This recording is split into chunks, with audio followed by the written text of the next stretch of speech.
SpongeBob SquarePants is weird. We all know that. Talking fish, underwater campfires, Bubble Buddy, the show's built on nonsense.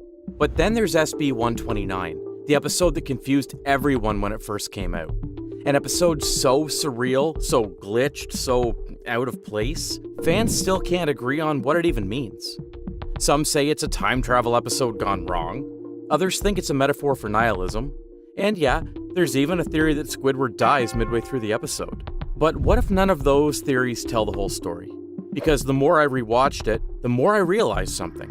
This episode does make sense, you just have to know where to look. So I went back, watched every frame, and when I started lining up the details with some forgotten episodes and overlooked science, I found something no one was talking about. Because once you connect all the dots, it all makes sense. A theory that doesn't just explain the episode, it explains why Squidward is the way he is. We have to go all the way back. Not just to the future, but to where it all started. The episode opens up with Squidward getting interrupted from his morning clarinet routine, because SpongeBob and Patrick won't let him be, as usual. So desperate for silence, Squidward runs off to the Krusty Krab, sneaks into the walk-in freezer, and slams the door shut. Squidward! Well, he's not here. I'll bet that eager beaver's already down at Jellyfish Field. That's how Squidward ends up frozen for 2,000 years. But here's the weird part. Why hasn't anyone opened this freezer in 2 millennia? Has no one ever restocked anything at the Krusty Krab? And even if they don't, Squidward's face is literally frozen in the door's window. Someone must have noticed it. But nope, Squidward wakes up in the year 4017. Bikini Bottom is changed, and everything's chrome. And the first creature he met is Spongetron, a robotic SpongeBob with rocket legs and 486 other versions of himself. You see, that detail always felt weird to me. This future has kept SpongeBob for centuries. Like, he became something worth preserving. Squidward naturally panicked and asked to get back home right away. Spongetron points him towards a time machine at the end of the hallway because, apparently, time travel just exists now? Like, next to the can opener room. Okay, and Squidward, still panicking, jumps in without hesitation. This is where the adventure begins. First, he tries to go to the past and overshoots, ends up in prehistoric Bikini Bottom, where cavemen versions of SpongeBob and Patrick greet him. This is the second weird thing. Squidward catches a jellyfish in frustration, and they copy him. Just like that, jellyfishing is born. Is Squidward the founder of jellyfishing? Which is ironic, since we all know Squidward really hates jellyfishing in the future. This is a canon event, but unfortunately, prehistoric Patrick and SpongeBob are not fans of his clarinet solo. They go feral and chase him down, and in the panic, Squidward breaks the time machine's lever and... boom!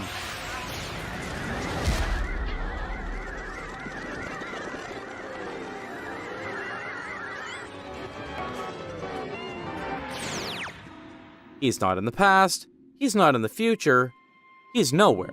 A blank white void, no water, no sound except echoing versions of his own voice bouncing back at him. He liked it at first because he could finally be alone. Alone. Alone. Alone. But the longer he stays, the more his voice glitches. His words double up, his mind spirals. His isolation gets amplified, and the only thing he wants, after all this time, is to go home. After a few good stomps, he finds the time machine again, he screams for the machine to listen, and it does. It takes him back. The machine listens, without any lever or instructions, just because he asked. Which is strange, right? It just works, like it knows it has to close the loop. And then we get one more final moment. Squidward steps out of the time machine, back to Conch Street, back to normal.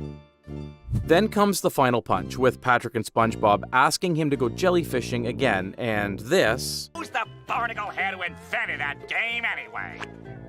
You are, Squidward! Which is terrifying, because how do they know? Do prehistoric memories echo forward? Did they inherit it? Or has the loop already restarted and no one remembers the first version except him? On the surface, SB-129 looks like just another goofy SpongeBob time travel episode. Squidward jumps too far into the future, too far into the past, gets stuck in a void, and then somehow comes back home. Simple enough. Except it's not. Because once you actually line up what's happening, too many details don't add up, too many moments feel wrong. Like something about this timeline broke and no one ever fixed it. So I went deep, and what I found wasn't just an explanation. It might just be the real reason Squidward is the way he is. But to get there, we need to unpack this mystery piece by piece. So we're breaking it into 3 parts. For the first part, we have to explain the paradox of 2 Squidwards. The first weird thing is Squidward gets frozen in the Krusty Krab for 2,000 years. Then, after his time-hopping meltdown, he returns to the present. SpongeBob, Patrick! But here's the issue. We never saw present Squidward unfreeze himself from the freezer, or anything happen to him. Because unless the timeline erased itself, which it didn't, that frozen Squidward should still be there.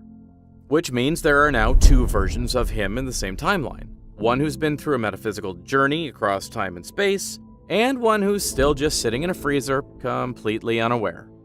That's a paradox. And this show almost never plays with that kind of timeline logic, which is part of why this episode always felt so off. It was only later in Season 7 they brought up another time travel episode, Back to the Past. The episode where SpongeBob and Patrick go into early Bikini Bottom, using a time travel machine from Mermaid Man's secret laboratorium. This episode indicates that it is possible in Bikini Bottom to have 2 different timeline characters at one place. It is also possible for them to change the course of history because in the episode, they do change history. Patrick eats all the tartar sauce, which prevents Mermaid Man from ever capturing Man Ray, and Man Ray later dominates the whole world in the present day. This also means the first episode of Mermaid Man and Barnacle Boy from Season 1 never happens, because Man Ray never gets frozen in the tartar sauce. This detail actually explains why Squidward never gets defroze in SB-129. You see, when future Squidward returns at the end of the episode, they do realize that there is another Squidward frozen in the Krusty Krab's freezer, even Squidward himself, but they intentionally never thought it, because doing that would break the timeline he accidentally created, one where jellyfishing exists. Yeah, we're going there. Jellyfishing exists because Squidward brought it to the past even though he only learned it from the future. Which means, and yes, this is canon, Squidward invented jellyfishing. That's a bootstrap paradox, a time loop with no beginning. And that's the poetic horror of it. He tried to run from the things he hated most, only to realize he was the one who started them. So they let him freeze there for 2,000 years, let history stay intact, even if it means freezing a version of him in time forever.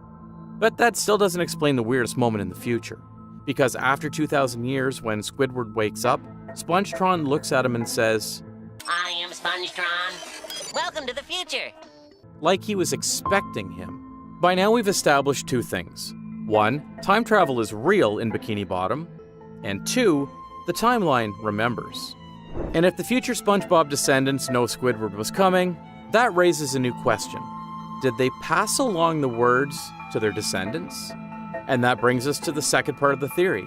Not about Squidward, but about the immortals who never left. Let's get scientific for a second.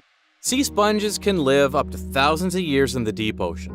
One of the big reasons is that they're what scientists call clonal species, organisms that continually regenerate. Some parts die off, others grow back. It's not exactly immortality, but it's close. And it gets even better, or weirder in this case. They thrive in cold environments, grow slowly, and don't burn through energy fast, which is what the bottom of the sea is. It means SpongeBob didn't just survive 2,000 years in the sea, he evolved too. This theory is also backed up in episode Pressure. SpongeBob casually mentions he can reproduce by budding, which is not a joke. It's a real thing sponges do. But what about Patrick? Starfish like Patrick, they can regrow limbs, and in some species a whole new body. He also mentions this in episode Karate Star. This also explains why Patrick has 2 heads in the future. So by the time we get to the future in SB-129, those SpongeBob and Patrick aren't descendants, they're clones. Versions of SpongeBob and Patrick who have been replicating themselves for thousands of years, possibly with the same consciousness, passed along each time. Which raises an even bigger question. If SpongeBob and Patrick can live forever, regenerating and reliving, are they even aware they're clones anymore? Have they passed along some kind of collective memory? Or are they just performing the loop because it's all they've ever known? Because here's what that means for SB-129. Squidward wakes up after 2,000 years, dazed and confused, but Spongetron? He's calm, fully sentient, and when Squidward asks to go home, Spongetron doesn't even question it. Like he's seen this before, like he's been expecting this moment. That event isn't random, because he was indeed expecting it. Because they've lived it over and over and over again. It could also explain why Patrick shows up in perfect timing, because he knows Squidward will be there. That's the actual timeline for this episode. But that still leaves one last mystery. We still need to explain the nowhere place, what actually happens in the time machine. Because if time and identity are already shifting around Squidward, then what actually happens when he breaks the machine? Where does he go? That's the last piece of this puzzle. This is the last section of our theory, and it will put the two previous theories together, and it will blow your minds because it makes sense of everything. You see, after Squidward breaks the time machine, he doesn't land in a prehistoric jungle or some dystopian future. He lands in nothing. A blank, white space with no direction, time, or sound, except his own echo. And despite the soft colors, the minimalism, the quiet, this might be the darkest place in the entire series. This void could be a purgatory, or worse, a limbo. And I'm not just throwing around spooky words here, the signs are all over this sequence. Start with the most obvious detail. There's no water. Not even background bubbles. Not even the sound of the ocean floor. Which is insane because SpongeBob almost never drops the underwater illusion. This is the only time the ocean rules are completely gone. The place is totally empty, matching how spiritual limbo is often described. The second evidence that I noticed about this scene was how the voices seem to haunt Squidward, especially at the alone monologue part. The void is repeating him, mocking him, or maybe it's not his voice at all anymore, just echoes of other souls. And then there's those floating color fragments, weird glitching shapes with no explanation. They're not errors. They're shattered pieces of memory, fragments of the Bikini Bottom timeline that broke when Squidward snapped the machine. This is what Limbo looks like in SpongeBob's universe, a place where deleted scenes, abandoned realities, and broken characters drift without meaning.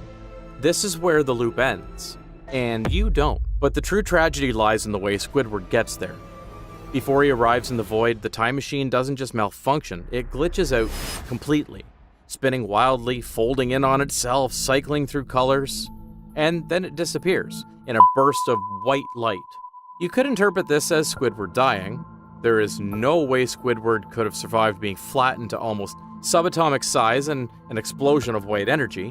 So, if we assume the time machine completely collapsed in on itself, what we're watching now isn't Squidward's body, it's Squidward's mind, or maybe even his soul.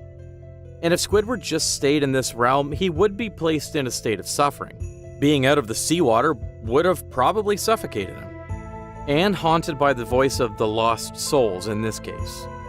Poor Squiddy just wants to be free of SpongeBob, Patrick, jellyfishing, all of it. And he got it, technically. But in that moment, surrounded by nothing, he realizes the scariest truth of all. Without all those things, there's nothing left of him. And that's when it hits. He screams to no one. And the machine responds. But here's where it gets even stranger. The machine doesn't need a lever anymore. It doesn't need a destination, it just listens and obeys. Like it wasn't mechanical to begin with. Like it's a force, a cycle, a system designed to reset Squidward once he's broken. It brings him back to Conch Street. So let's put it all together. Squidward didn't just stumble into the future, he created it. He jumped into a machine meant to reset time, and by doing so, he bootstrapped a future that only exists because he ran from the present. He's the accidental founder of jellyfishing. It's called jellyfishing. The silent spark that lit a 2,000-year cycle, and the only one who ever noticed it happened. SpongeBob and Patrick? They're not just eternal. They're clones of themselves, carrying on a loop that Squidward's actions started.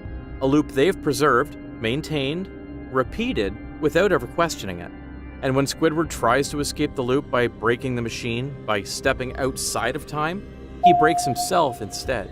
Because what he finds in that void isn't freedom, it's the absence of identity.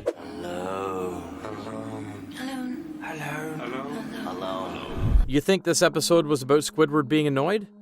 Nah, it's a story about identity collapse.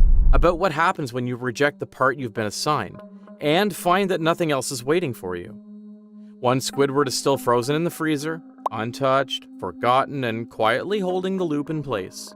Another just returned from oblivion, fractured, haunted, changed. You don't know how happy I am to see you guys. Both exist and are trapped in a cycle that never breaks. You can try to reboot your life, you can jump timelines, but eventually the loop will find you again. Because ironically, the world you hate was the only one you knew existed. So, if SpongeBob and Patrick are eternal, and Squidward is the only one who changes, then Squidward, the one who remembers, is the only one who ever suffers. Because he knows there's no escape. So yeah, SB-129 might be one of the most misunderstood episodes in the show. Not only is this episode hiding something so canon, the episode could also explain why Squidward is grumpy in the first place. Because he knows he's stuck with his neighbors, no matter the timeline. But if you thought this was SpongeBob's strangest episode, wait till you see what they tried to bury in plain sight. There's another episode, one so dark, so disturbing, some fans believe it was never meant to air at all. And we finally broke it down. In our last video, we solved the mystery behind what might be SpongeBob's darkest episode ever. Trust me, the scariest parts are the ones no one notices. Item has been temporarily moved during reconstruction. Relocated to shelf